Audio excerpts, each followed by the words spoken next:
अस्सलाम वालेकुम दोस्तों बहुत सारी चीज़ें हैं जिस पर बात करनी है। इमरान खान साहब के वैसे तो हर नए दिन के साथ कुछ नई स्टोरियां होती हैं, लेकिन जिस मौजू पर आज हम बात करने जा रहे हैं, बड़ा हसास मौजू है। एक नहीं हजार दफा सोचा जाता है जब कोई ऐसी बात आप करने जा रहे हो जिससे आपके मुल्क को डायरेक्ट या इनडायरेक्ट नुकसान पहुंच सकता हो। अमरीकी गुलामी नामंजूर। हम कोई गुलाम है जो आपकी बात न माने। Absolutely not. ये तमाम वो चीजें हैं जिस पर कौमे यूथ को मुसलसल बेवकूफ बनाया गया, सिर्फ इसलिए कि किसी भी तरह से इलेक्शन हो जाए या मुझे दोबारा इक्तदार के ऐवानों में पहुंचा दिया जाए। अपने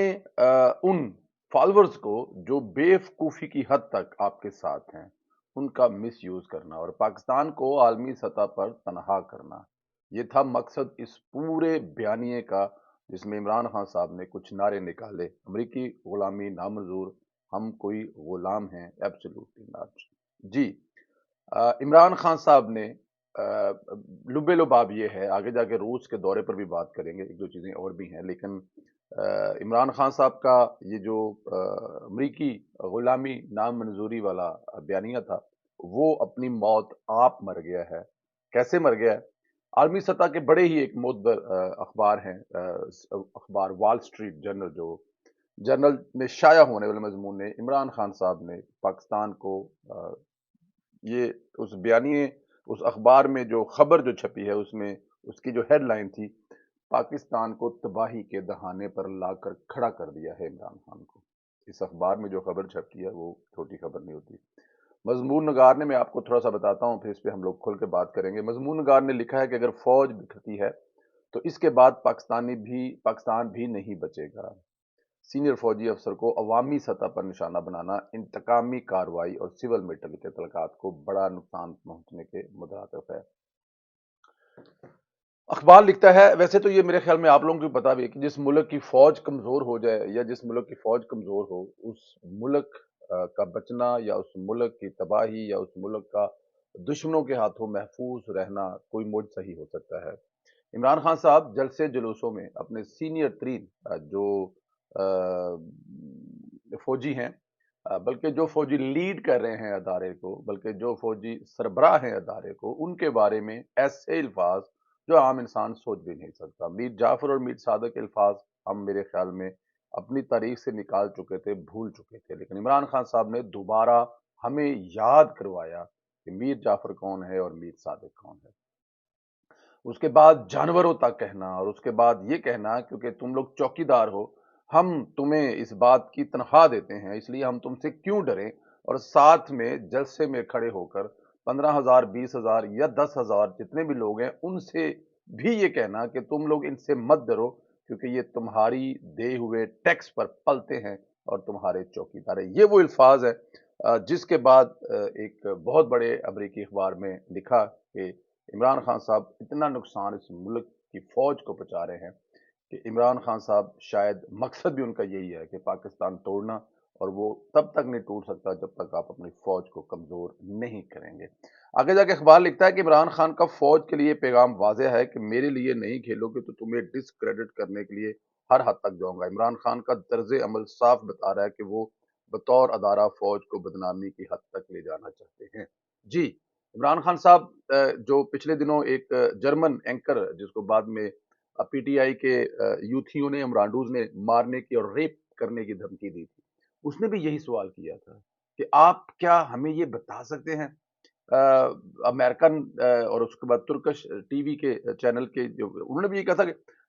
नॉर्मल पाकिस्तान में हर सियासी जमात पिछले 70 साल से ये कह रही है कि फौज सियासत में अमल दखल रोक दे, लेकिन खान साहब, हमें वाजिया ये नहीं हो रहा आपसे कि आप क्या चाहते हैं कि फौज आपके साथ खड़ी हो जाए, दोबारा आपको इक्तदार में ला। जब दोबारा का लफ्ज इस्तेमाल करते हैं, उसका मतलब पहले भी उनको फौज इक्तदार में लेकर आई थी।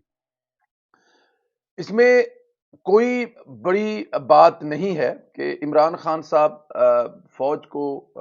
ये कह रहे हैं कि मेरे साथ मिलकर खेलो, मुझे दोबारा इक़्तिदार में लेके आओ, वरना मैं तुम्हें इतना मुतनाज़ा कर दूँगा। कहने लगे ना, मैं یا تو میری सहेली बन जा, या मैं तेनू इन्ना बदनाम कर देंगा, तेनू रिश्ता देगा कोई नहीं, या तुम्हें कोई मुंह नहीं लगाएगा। तो इमरान खान साहब का भी यही कहा गया है कि वो कहते हैं कि इतना डिस्क्रेडिट कर देंगे, कोई इनकी इज्जत नहीं रहेगी अगर मेरे लिए नहीं खेलोगे। आगे जाके लिखता है वॉल स्ट्रीट के मजमून में, इमरान खान की ब्लैक मेलिंग के आगे सर झुकाना फौज के लिए एक बड़ा ऑप्शन है। मौजूदा सूरत हाल में फौजी क़यादत के सामने चंद अच्छे ऑप्शन भी हैं, ताहम इमरान खान की ब्लैक मेलिंग को तस्लीम करना अदारे को कमजोर करने के मुताबिक होगा। जी, कहते हैं कि अगर ये इमरान खान साहब की इस ऑप्शन को मान भी लिया जाए कि फौज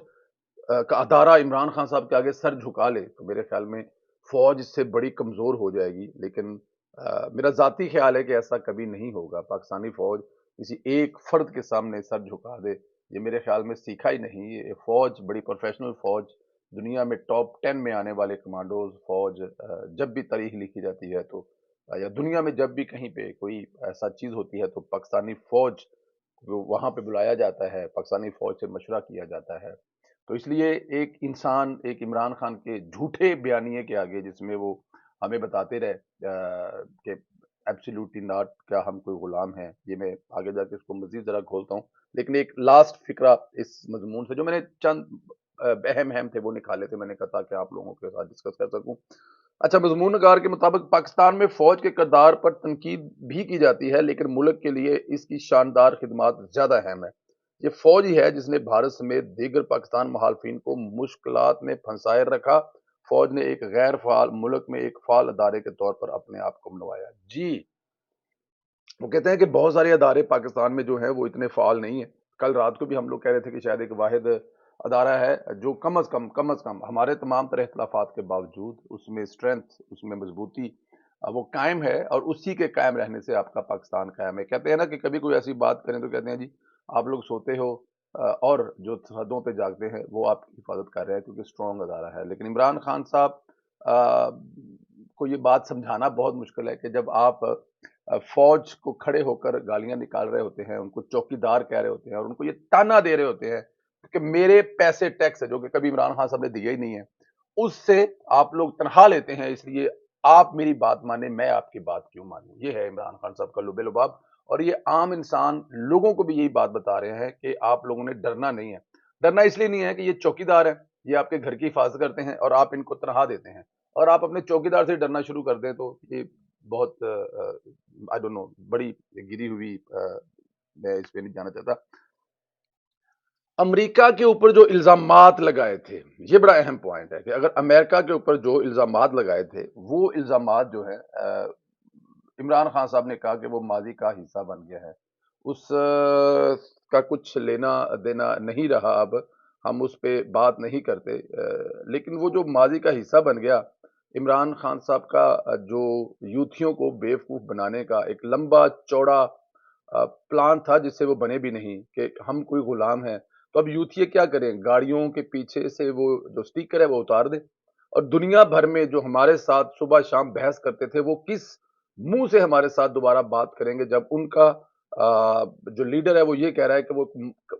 माजी का एक किस्सा बन गया, छोड़े जी कोई और बात करें, उस पे हमने अब क्या बात करनी है। तो अब उसको क्या समझा जाए कि इस कौम का अरबों डॉलर, अरबों रुपया जो जाया हुआ जलसे जुलूसों पर, रोड ब्लॉक करने पर, जो नुकसानात ताजरों के हुए, या उन्हीं यूथियों ने जो उन्होंने काम पर जाने के बजाय इमरान खान साहब के साथ मिलकर गुलामी से निकलने के लिए जो तहरीकें चलाई, उसका क्या होगा। इसके अलावा ऐसे अनगिनत नुकसानात बताए जा सकते हैं जो इमरान खान साहब ने किए। 80 जलसे आपने कर दिए, जिनमें सिर्फ एक लाइन थी कि हम कोई गुलाम हैं, या हम गुलामी से आज़ादी चाहते हैं, अमेरिका कौन होता है हमारे फैसले करने वाला। और अभी आप कह रहे हैं कि उसमें वो कोई ऐसी बड़ी बात नहीं, बस छोड़े उसको, दफा करें, जो हो गया सो हो गया। ऐसा नहीं हो सकता। मैं आपको प्रोग्राम के आखिर में, इस वीडियो के आखिर में बताऊंगा कि इमरान खान साहब कुछ ये क्यों कर रहे हैं, किस तरफ जा रहे हैं, और अभी किस किस से माफी मांगेंगे, ये भी मैं आपको प्रोग्राम के अभी अभी एक आध मिनट के अंदर बताऊंगा। एक इंकशाफ और भी किया, वो था कि रूस का दौरा करना उस वक्त एक बहुत बड़ी गलती थी। आप खुद देखें कि आम इंसान को नजर आ रहा है कि रूस एक ऐसे मुल्क से जंग लड़ने जा रहा है जिसके साथ दुनिया के 90% मुल्क खड़े हैं। जी, यूक्रेन की तरफ पूरा यूरोप खड़ा है, यूक्रेन की तरफ आपका अमेरिका खड़ा है, और फिर अमेरिका के जितने ब्लॉक के लोग हैं वो खड़े हैं। پھر اس کے ساتھ انگلینڈ کھڑا ہے، پھر انگلینڈ کے بلاک کے جتنے لوگ ہیں وہ کھڑے ہیں، اور آپ جا کے روس کے ساتھ کھڑے ہو گئے ہیں، اور جیسے ہی آپ نے صدر پوٹن کو ہاتھ ملایا ہے اس نے ادھر جنگ کا اعلان کر دیا۔ اور مجھے دوسری بات یہ بتائیں کہ آپ جس مقصد کے لیے گئے ہیں، ٹریڈ کے لیے بھی اگر گئے ہیں، یہ بات مان بھی لایا جائے کہ آپ ٹریڈ کے لیے گئے ہیں، تو ٹریڈ ایسے حالات میں کوئی ملک کیسے کرے گا جب اس ملک نے اسی دن جنگ لڑنے کا اعلان کیا ہے، بلکہ پریکٹیکل جنگ لڑنی شروع کر دی ہے؟ تو یہ سمجھانا اس وقت خان صاحب کو بہت مشکل تھا، کیونکہ اس وقت ہر وہ چیز اپنے استعمال اپنے بیانیے میں یا لوگوں کو بیوقوف بنانے کے لیے استعمال کرنا چاہتے تھے، تو وہ کیونکہ گندم لینے گئے تھے، اور جو کہ ہم ساری عمر یوکرین سے لیتے رہے ہیں جب بھی ضرورت پڑی ہے، لیکن اس وقت ہمیں لینی تھی روس سے، اس پہ بھی انہوں نے کہا کہ میں مطلب کہ اس پہ بھی معافی مانگتا ہوں۔ جی آخر میں آپ کو یہ بتائیں کہ یہ عمران خان صاحب کیوں کر رہے ہیں؟ عمران خان صاحب کو یہ بات سمجھ لگ گئی ہے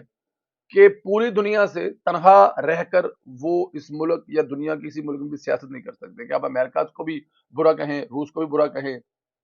چائنا کو بھی، اور اس کے بعد سیاست کریں، ان کی اپنی ذاتی حیثیت زیرو ہو گئی ہے، کہ ان کو ذاتی حیثیت میں کوئی منہ لگانے کو تیار نہیں ہے۔ یہ ہے وہ وجہ جس وجہ سے عمران خان صاحب اب معافیاں مانگ رہے ہیں۔ میں ایک بات بتاؤں آپ کو، عمران خان صاحب جو ہے نا آگے جا کر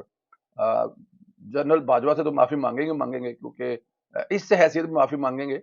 پروفیشنلی مانگے نہ مانگے، لیکن کیونکہ ان پر جتنے احسانات عمران خان پر تھے جنرل باجوہ صاحب کے، کہ وہ ان کو ایک ڈاکٹرائن کی پایا تکمیل تک پہنچانے کے لیے عمران خان صاحب کا انتخاب کیا، اور ڈی چوک سے اٹھا کر ایک 12 سیٹوں والے بندے کو جب وزیر اعظم بنا دیا، تو اس سے بھی معافی مانگیں گے۔ لیکن سب سے بڑی جو معافی مانگیں گے عمران خان صاحب، وہ ہے میاں محمد نواز شریف صاحب۔ کیوں مانگیں گے؟ کیونکہ ان کو جب ریلائز ہو رہا ہے تو یہ بھی ان کو ریلائز ہوگا کہ ایک ملک چلتا ہوا جس کی ترقی کی رفتار پوری دنیا میں ایک مثال بنی ہوئی تھی، جس کی جی ڈی پی سے لے کر بجلی کے کارخانوں سے لے کر دہشت گردی کے خاتمے تک، اور سب سے بڑی بات غیر ملکی انویسٹمنٹ کی جو لائنیں لگی ہوئی تھی، وہ عمران خان کی وجہ سے سب تباہ ہو گیا۔ عمران خان صاحب خود بھی معافی مانگے گا، اور نواز شریف صاحب سے معافی مانگے گا، ہاتھ پیر جوڑ کر باندھ کر معافی مانگے گا کہ مجھ سے یہ غلطی ہوئی یا مجھ سے یہ غلطی کروائی گئی، اور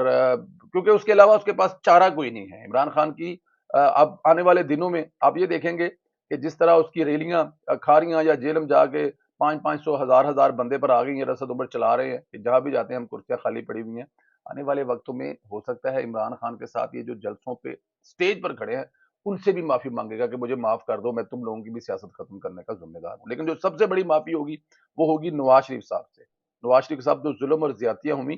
اس پہ تو معافی مانگے گا، لیکن اس ملک کے ساتھ عمران خان صاحب نے جو کیا، نواز شریف کے آؤٹ ہونے سے اس ملک کی جو تباہی ہوئی، اس کی وجہ سے وہ نواز شریف سے معافی مانگے گا۔ دوستو اپنا خیال رکھیں، اس فتنے سے بچیں، یہ ایک بہت بڑا فتنہ ہے، آنے والے دنوں میں یہ کیا کرنے والا ہے کسی کو نہیں پتا، لیکن یہ اپنی شہرت یا میڈیا میں رہنے کا اس کا جو کریز ہے یا اس کا جو نشہ ہے، وہ نشہ جو یہ کرتا رہے گا۔ دو نشے ہیں، ایک نشہ وہ جو آپ لوگ سمجھ رہے ہیں، اور ایک نشہ اس کو میڈیا میں رہنے کا ہے، اس سے وہ آؤٹ نہیں ہو سکتا، اور میڈیا میں رہنے کے لیے اس کو کوئی نہ کوئی جھوٹ گھڑنا پڑے گا، ورنہ وہ میڈیا میں کیا بیچے گا، کیونکہ اس کے پاس بیچنے کے لیے پوزیٹو کوئی بھی چیز نہیں ہے۔ اپنا خیال رکھیں، مجھے اجازت دیں، خدا حافظ۔